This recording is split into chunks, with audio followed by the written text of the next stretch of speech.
Salam Atavatan TV YouTube kanalının mehriban müştaqlary. Hormatly tamaşaçylarymyz, Atavatan TV'de saýlanan habarlar.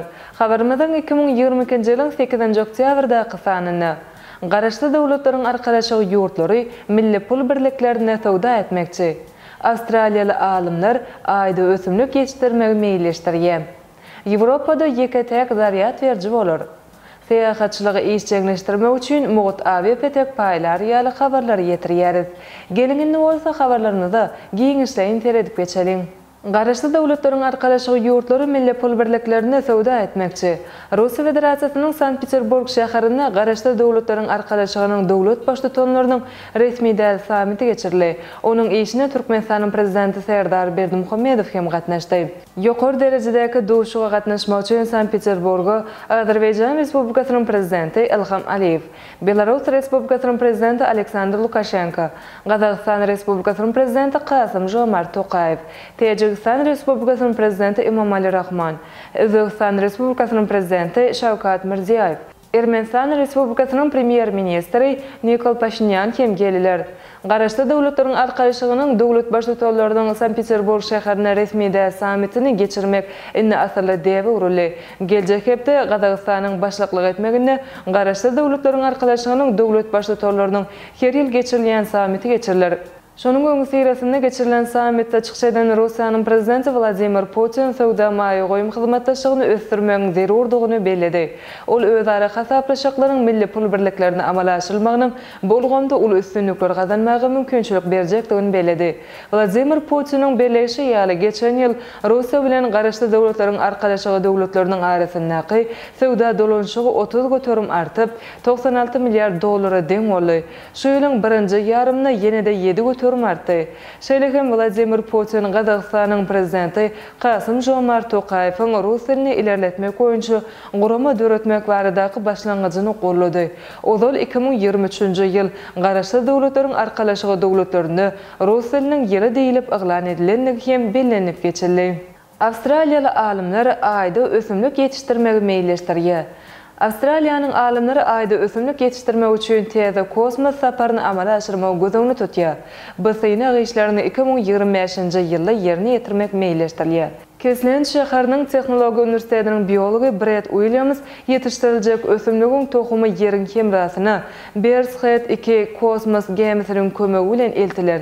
Bu kosmos gemisi Israilde taýýarlandy. Aýda ösürüp ýetişdiriljek ösümligiň görnüşi entek dolu anaklanmady.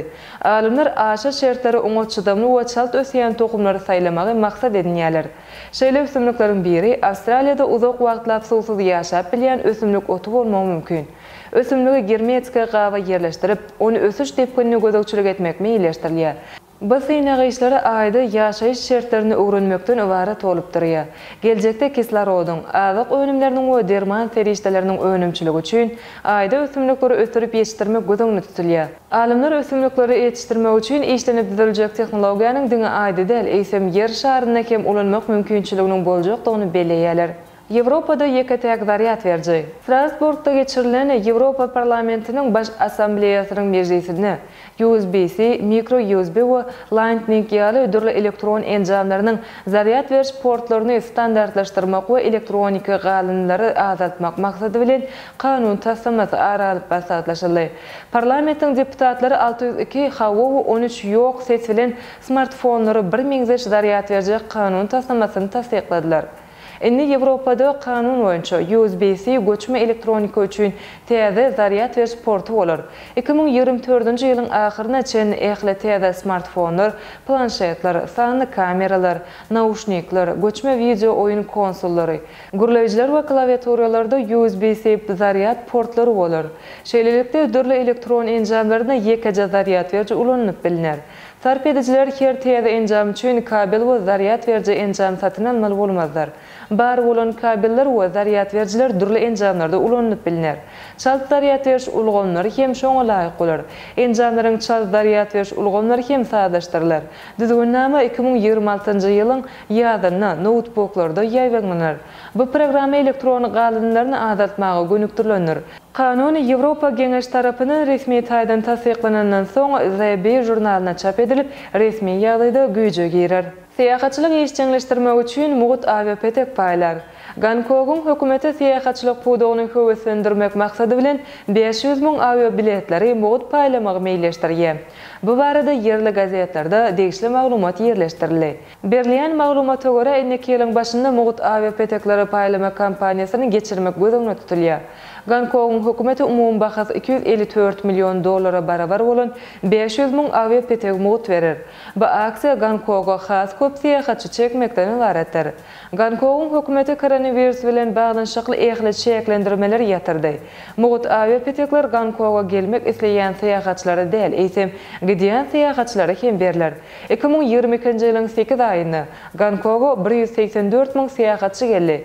Pandemiýadan öň 2019-njy ýylda Gangkok 56 milyon seyahatçy kabul edipdi. Ene mehriban müştaklar, Atawatan TV'de saýlanan habarlar gepleşigimiziň şu günkü sanynda size ýetirmek isleýän habarlarymyz şolardan ibaret. Hormatly tamaşaçylarymyz, şeýlehem Türkmenistan sowuklandyrylan gaz eksport etdi. Putina Belarus kysymly traktor sowga edildi. Mbappe en köp hak tölenýän futbolçy. 8-nji oktyabr ýyldızlar näme diýär? Günnelik teleýnamy ýaly habarlary Atawatan Türkmenistan.com saýtymyzdan ýeňişen okap bilersiňiz. Mehriban müştaklar, egerde biziň saýtymyzda ýeňilikli ýol bilen girmek isleýän bolsaňyz, onu Google Play Marketden Atawatan Türkmenistan prilajenýasyny tölegsiz ýükläp alyp bilersiňiz. Gepleşigimiziň indi kasanlaryna görüşýänçe, hoşta bolun.